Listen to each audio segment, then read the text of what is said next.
Hello everyone. I hope that everyone can hear me. My name is Kira Gunther. I work for Mission Analytics Group, and on behalf of the SPIL committee, we'll be presenting the draft goals and objectives for the State Plan for Independent Living. We'll be going through the goals and objectives. Hopefully many of you have seen them. The outline of the presentation is that first we'll give an overview of the goals, objectives, and the indicators. Then we'll talk a little bit about timeline. And then we'll talk about collaboration and stakeholder involvement. And then after we've gone through, we'll have several minutes left over for any questions, comments, feedback. So my team at Mission Analytics was contracted to manage the SPIL process. We've been working with a SPIL committee and subcommittee, and we've been collecting feedback. What we're currently working on is the State Plan for Independent Living that will cover the period 2014 to 2016. This will establish the focus of 7B funds during this period. And one of the purposes of this is to encourage the IL network to undertake new and innovative projects. So as an overview of where we're at right now, this is a preliminary draft of the SPIL goals, objectives, and indicators. Based on the feedback that you've been sending me through email and also things that you'll tell us today on the phone, we expect that we're going to be making changes to this document based on community feedback. And the guidelines that we used to create the goals, objectives, and indicators that you'll see in this presentation came from a workshop that was seen and approved by RSA. So the workshop guidelines that recommended that the first step is to decide what you want to achieve, to start thinking about your goals and objectives. And once you've decided on your goals and objectives, then you think about specifically how will you measure it, what are your targets, what would you like to see in 1 year, in 2 years, in 3 years. And then finally, develop an action strategy. So thinking about the activities, who's responsible, and what resources are needed. So just to give a structure, again this came from an RSA approved workshop, and that's what we've been using to design the goals, objectives, and indicators. That your goals are your desired outcomes.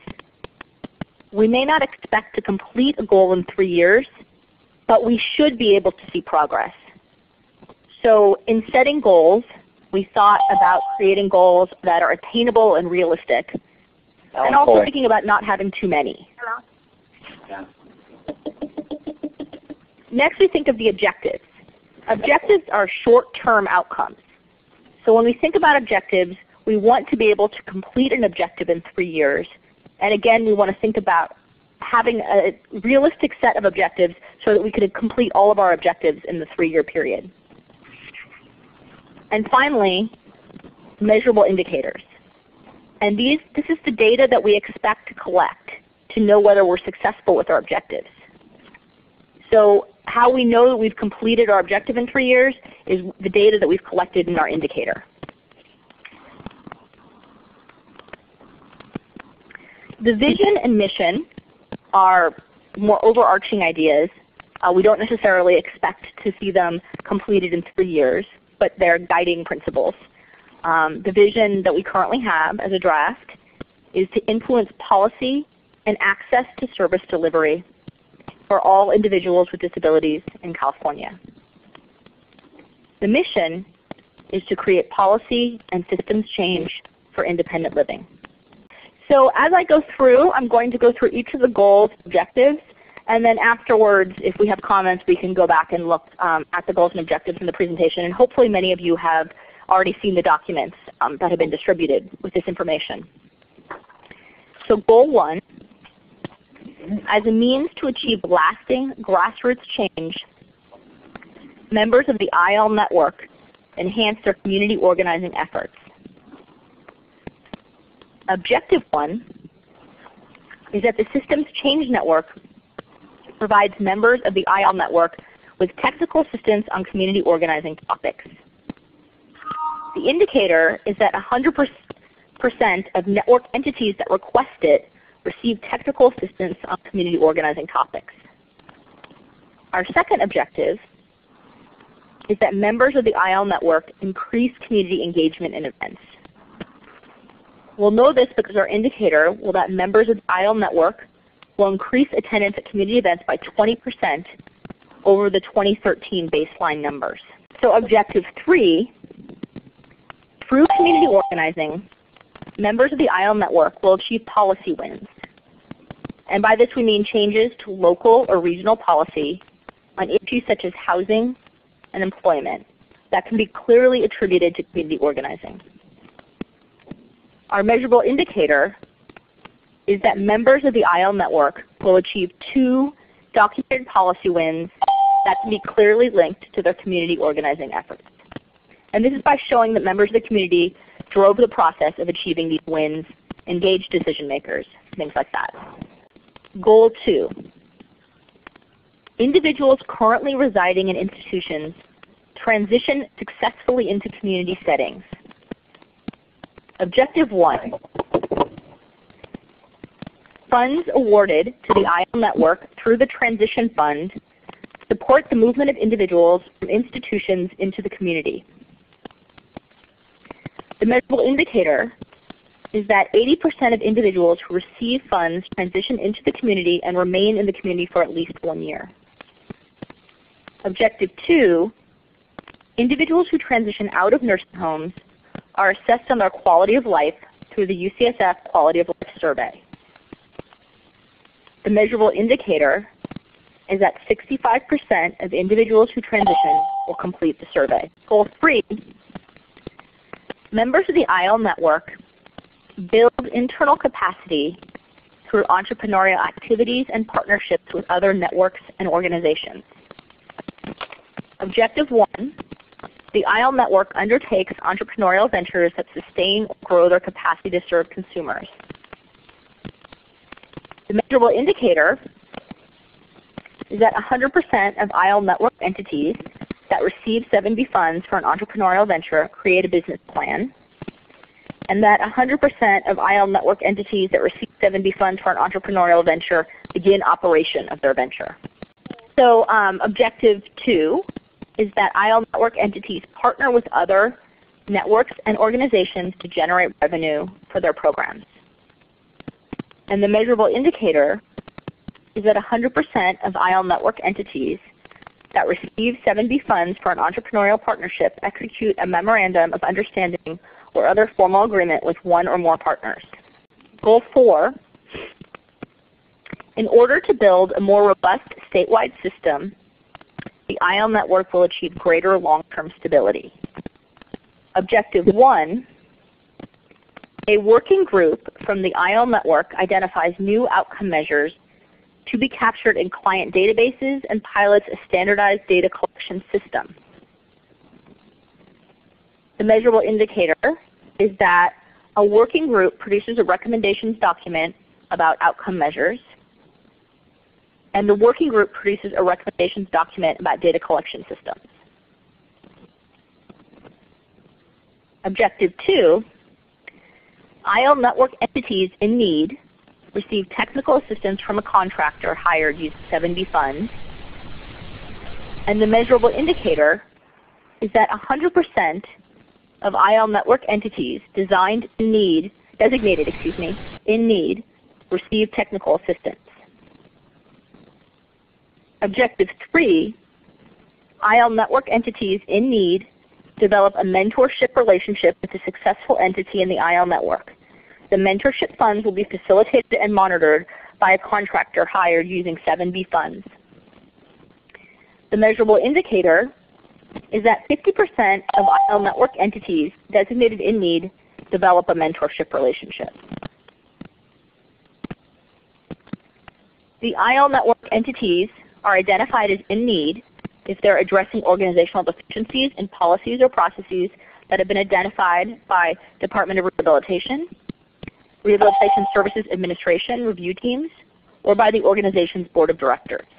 Other notes that I'd like to ask in the discussion is ways that we can add another goal to address underserved populations in the SPIL. or other ways that we can address that. The special populations that we've designated through looking at a needs assessment and through community input have been youth, Asian Americans, deaf and hard of hearing, and lesbian, gay, bisexual, transgender, queer, and intersex. And we're wondering how we can incorporate these groups and also how we can incorporate other underserved populations. So our timeline is that we're hoping to close feedback on goals and objectives, but partly that's also because we want to move into April to really be thinking about the detailed activities. We're going to be having a SPIL committee meeting where we'll be talking about all of the feedback we've gotten. And then at the end of April, on the 23rd and 24th, we're going to have an in-person meeting in Riverside.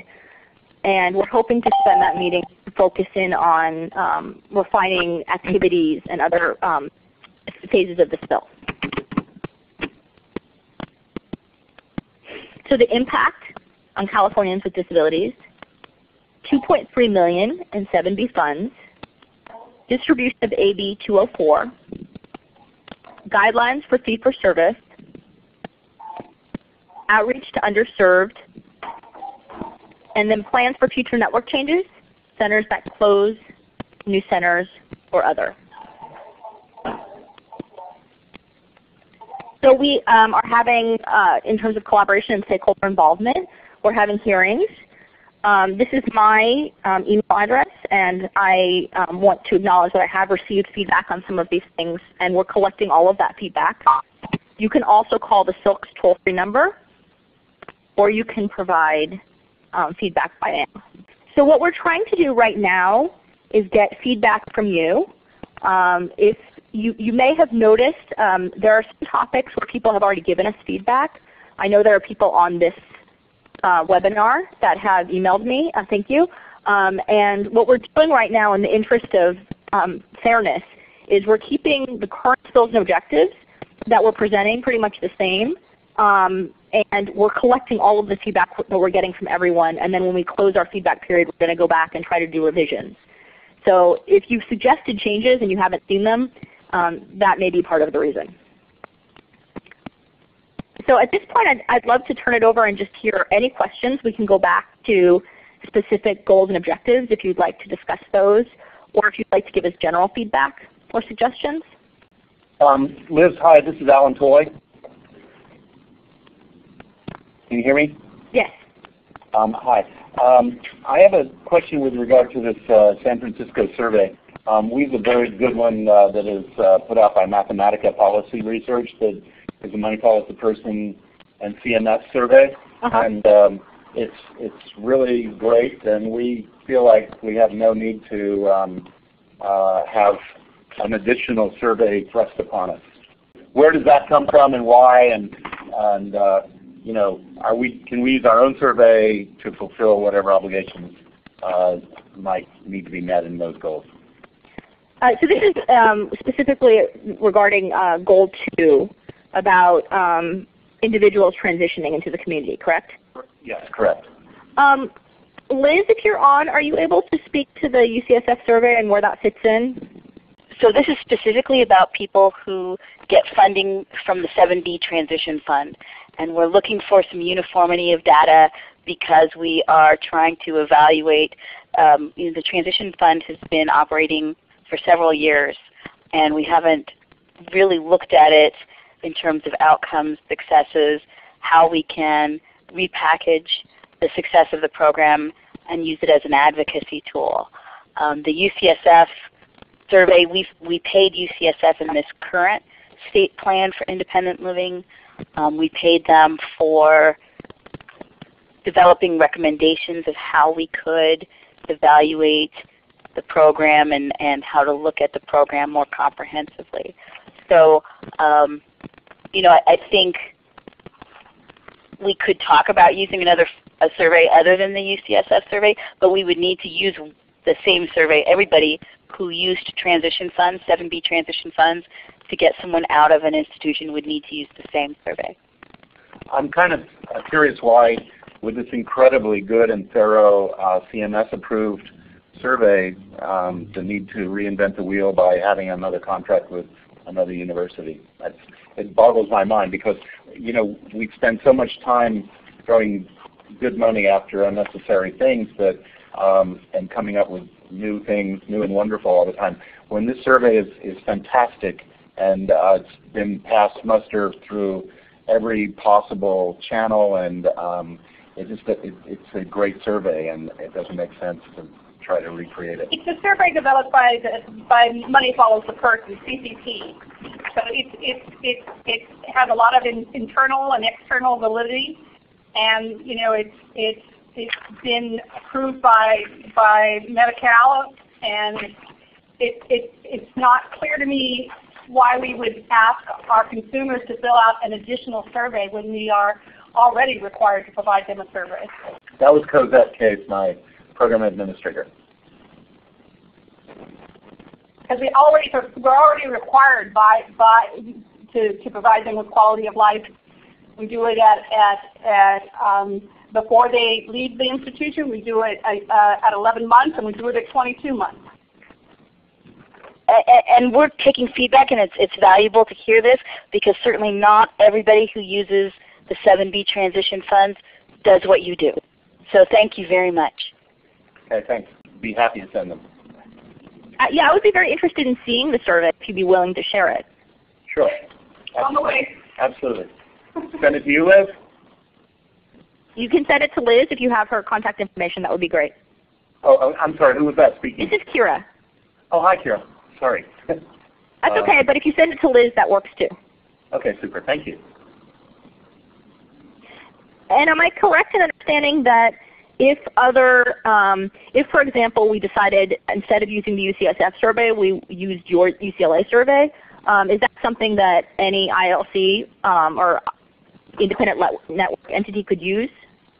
Well, yeah, sure. Why not? And it's a very good and comprehensive survey, and as I said, it's required that we do this through Medi-Cal. Okay, that's it. Thank you for the suggestion.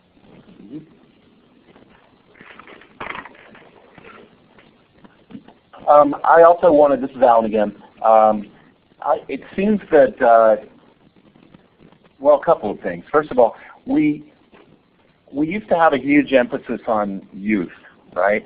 And I don't know whether that's been given up on or what, but I wish I could see more of that back in here because, somehow I think the independent living centers need to find ways that are more either cooperating with unified school districts or doing something. There's a TAY, for example, which is Transition Age Youth Program with the Department of Mental Health Services in Los Angeles, and that seems to have been just completely passed over by all the independent living centers as far as I know. This one certainly did pass that over, and it's given over to places like Didi Her Mental Health Clinic and other clinics like that, and we haven't really engaged much in terms of actually finding really deep and comprehensive ways to create partnerships for teaching youth about non-medical based ways to transition into independent living. So that's one of my concerns. And the other is in terms of reaching out to, we used to have an emphasis again on groups, underserved groups. So for example, LGBT youth with disabilities, or just LGBT people with disabilities, although youth seem to be having some of the hardest transition times, both accepting who they are in terms of their sexual orientation, but also having a disability that might be something that's considered to be a doubly disabling condition, if you will, in society's eyes. So I'd really like to see naming organizations, I'm not oriented, but targeted groups like that, not sort of relegated to other, but I'd like the SPIL to say flat out, we want to make a concentrated effort to reach out to the LGBT community, for example. So that's something in terms of like the also served that I don't see as much in this transition plan as or state plan as I have in past plans. Are you suggesting that we would add a separate goal, or are you seeing this fitting in under one of the goals that we already have? I think maybe separate goal, and that would be sort of a diversity goal or age, ethnicity, orientation, et cetera, kind of maybe an objective that would reach out to underserved populations, and those still, in my mind, include youth because we're having, we still are trying to figure out how do we. It's funny because Liz, if you remember back when I was on the Silk, we were trying to figure out how we would get the next generation involved in independent living stuff. I think we missed that generation. So now we're talking about their kids at this point because it's been another 20 years. And I still am not seeing this great cavalcade of involvement by young people with disabilities on many levels in the day-to-day work of independent living centers. And so there are things where people get together in Sacramento once a year, and there are some youth-oriented things, but I just don't see that as being objectives that ILCs should have their eyes on all the time with their programming. This is Norma Jean, and I don't feel that people should be classified out. That bothering me, the last paragraph there where you're talking about other future use, because you're talking about special. And I don't think that we just never really accepted the word special. And I think that everyone should be included. I mean, everyone should be served. I mean, the goals have to be for everyone that needs our services that have disability, rather than saying any one group, because you're classifying people in or out, and that's really not what we're meant to do. So youth, I think, is a good idea, but it, again, depends on whether they have families or what, because I know we work with families with youth, and so where you've got a unit working, and so there's all kinds of ways to work with youth. But I think some of your targets are a little more higher than it should be, like people moving out in the community. As to 80% making it, or what? Because I think that's pretty high. Mm-hmm. Thank you. I don't know. I asked that same question of my staff, and they seem to indicate that so far we're doing at least that or better. But I do see that some of the people we're transitioning out are medically fragile, and so it would be beyond our capacities, really. I mean, you just can't say when somebody's going to have another episode or a bout of whatever it is that puts them in the hospital and then the nursing home in the first place come upon them. So it's a little difficult to quantitatively say, yes, this will be the goal. But on the other hand, it gets back to doing a better assessment of their capacities to live in the community in the first place, I think. And that might reduce the overall numbers, but make them more stable in terms of who actually is transitioned out. So did your staff suggest changing the number or changing the indicator for Objective 1? For my staff, no, but Norma, what about yours? I thought that it should be not quite as much. We found that the majority of the people that we've helped get out have stayed out. In fact, we've had people out for a year and a half. But you also have so many people that are so fragile that want to get out, demand to get out, that you can work with, and you just don't know. So far, we've been really very lucky. I should say no, because we really worked hard to make sure of who we have come out. But I think as an overall, with people doing this, you may not find that ratio of 80% is going to hold. Mm-hmm. We've only had 2 people that have come out, but that had a problem, and they both, because they became significantly real ill after they'd gotten out, and that was the problem. They had to go back in the hospital. So one person died. So it's one of those things that you don't have much control over. But I do believe that most of the time I haven't had any problems. But when I looked at that number, I was kind of surprised. Thank you. That's good feedback. Thank you.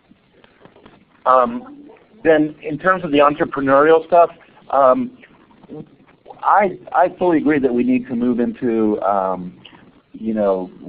bigger and better ways to sustain IL in the face of all these shrinkages, especially when all of a sudden they'll throw a sequestration at us and catch us blindsided, and we'll be totally floundering to keep our staff paid. And so maybe some of those things might include, I don't know, I mean, looking at fee-for-service concepts through consulting, ADA consulting, through SSI and SSDI appeals, or veterans benefits appeals and things like that, so that I don't know if you want to name those, but it might be helpful to sort of throw out some specific entrepreneurial kinds of concepts with the plan, so that we get a better idea of where you're going with that, and it isn't just like, okay, let's have somebody come in and make baskets.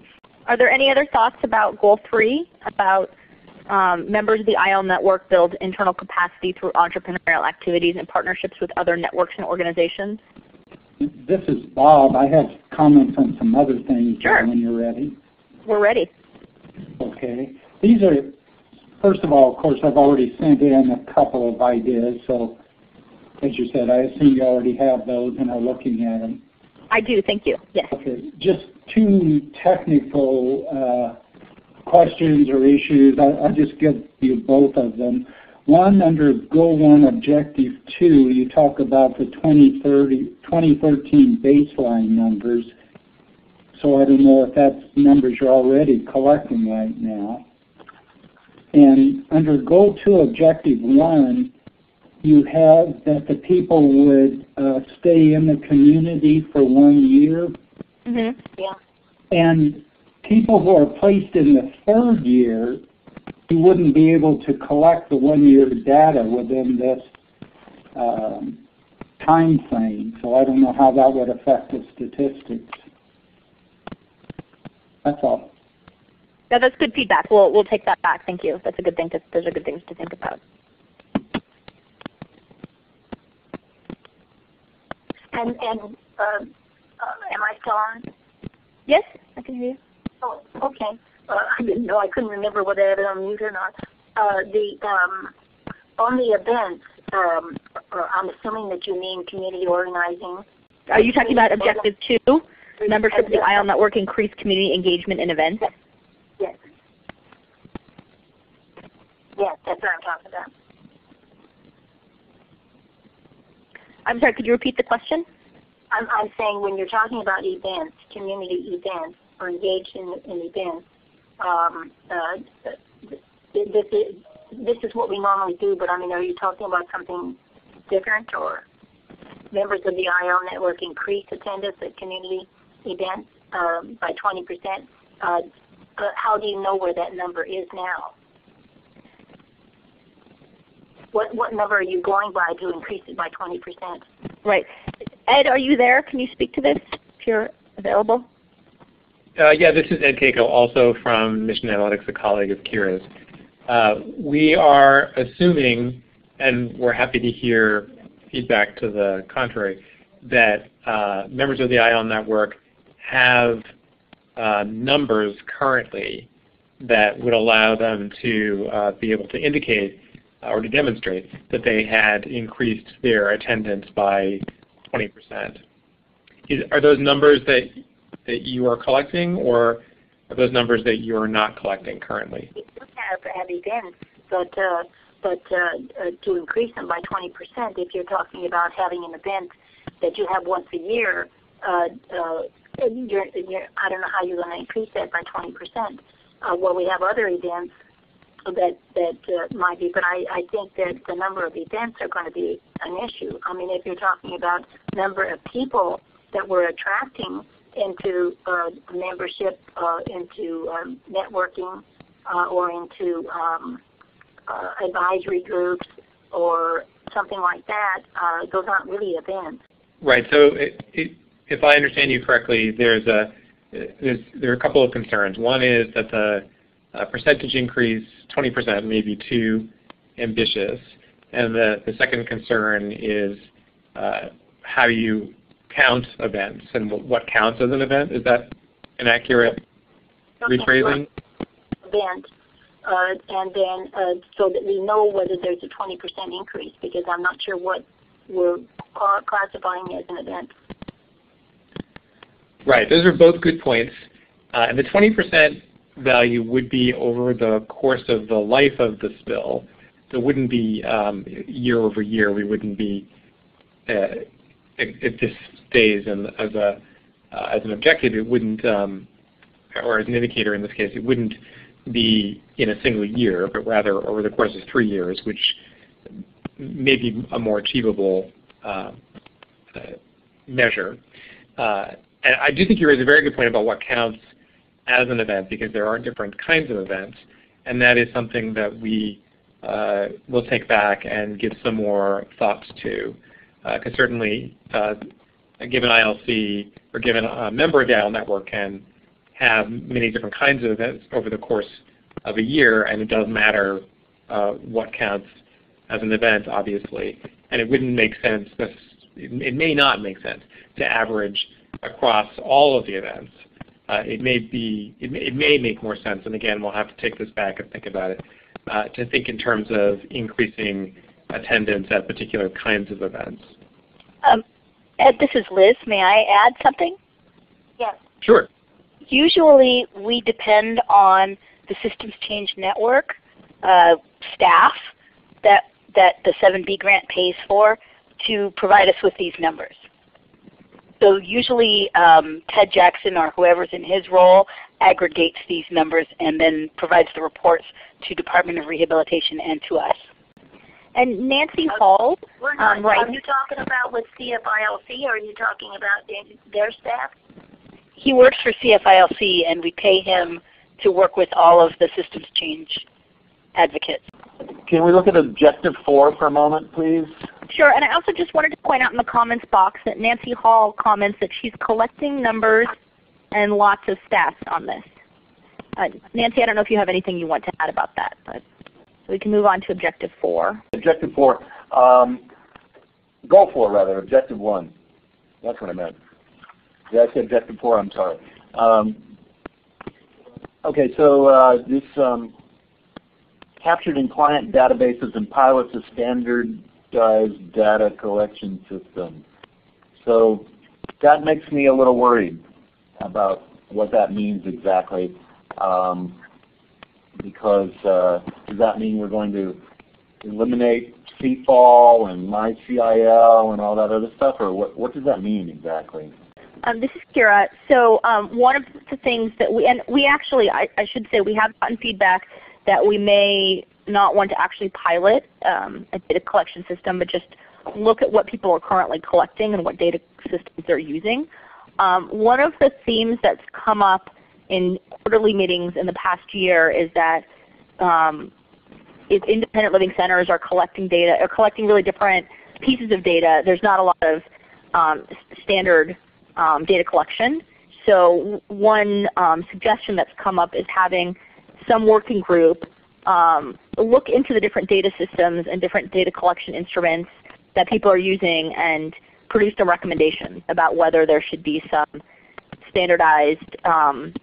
I don't think that we have any intention of people necessarily moving all to the same system, but having a group take a closer look at what data is being collected in the interest of thinking about if there's some things that should be collected statewide. We're open to changing this if this is something that people are concerned about, of course. This is Ed Kaker. Just to echo what Kira said, this does not represent a commitment to moving toward a centralized kind of data collection or substituting the data that people are already collecting with different kinds of data, but rather exploring the possibility of identifying and developing new outcomes measures, and then also exploring the possibility of standardized data collection systems. So it's really more of a an exploratory commitment than it is a commitment to moving toward a particular kind of system. Can I ask what the goal of that is and how you see that playing out? Is this more money that's going to go to a research team or a school or something, or is this money that's going to go into the system? Because these kinds of things, if you want that information and data, you can get that from DOR. We give it to all of us give it to DOR, and they have their outcomes, and they have our data, and they have everything you would possibly need. We don't need to do an exploration of that. DOR does that every year. I guess what I'm saying is let's put the money into the system, into the site, into and this to me looks like it's going to be a bunch of money going to a research team. Right.